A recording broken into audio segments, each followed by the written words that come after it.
like right now, as we're speaking, like we've been on a really upward trend in the stock market. Like the stock market's really rallied over these past couple of years.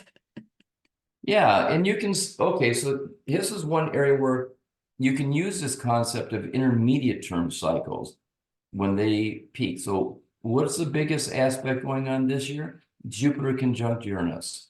It's a Yeah. 14-year cycle. So the idea is whatever the market is doing going into that is going to be a peak. And these things can be off by a few weeks because the longer the aspect, the more of an orb you have to give it. So my idea at the beginning of this year was we're going to focus in the Forecast 2024 book. We're going to Yeah. focus on markets that are in fact trending into that aspect, especially markets that are making new all-time highs because Uranus doesn't like boundaries. Jupiter exaggerates. So any market near an all-time or multi-year lower high is going to break during that, going into that aspect. And so we see that in the stock market. It's been on a tear since late October, October 27th, and it just really accelerated this year. And it's been making all-time highs almost every week, you know, whether Oh it's my the God. And some S&P, the stocks out there, Dow. right? Yeah. And this is Nvidia, it. like It's like, Nvidia.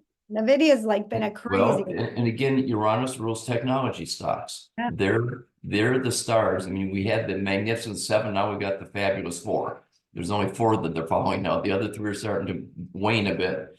But the fact is that even though markets have pullbacks during this time, the overall trend that's pulling it is Jupiter Uranus. It keeps breaking out. And what's going to happen after that? Well, you are going to get a sextile to Neptune. You're going to get a trine to Pluto. But that'll all be done by what, early June? So somewhere Mm. between April and June was our call for, you know, a top in the stock market. And we also thought it would be new all-time highs in Bitcoin, and there has been. We thought it'd be new all-time highs in gold. Gold's making new all-time highs today again. So this is it. This is Jupiter Uranus. Anything near an all-time high is going to break and keep soaring until you get that dynamic satisfied.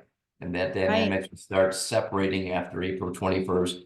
But it does get a little help from Neptune and Pluto into early June. But after that, Jupiter is going to move to a square to Saturn. And this is what we're going to talk about. We're going to talk about this in the conference we have in the Oh, in our workshop? Oh yeah. my gosh.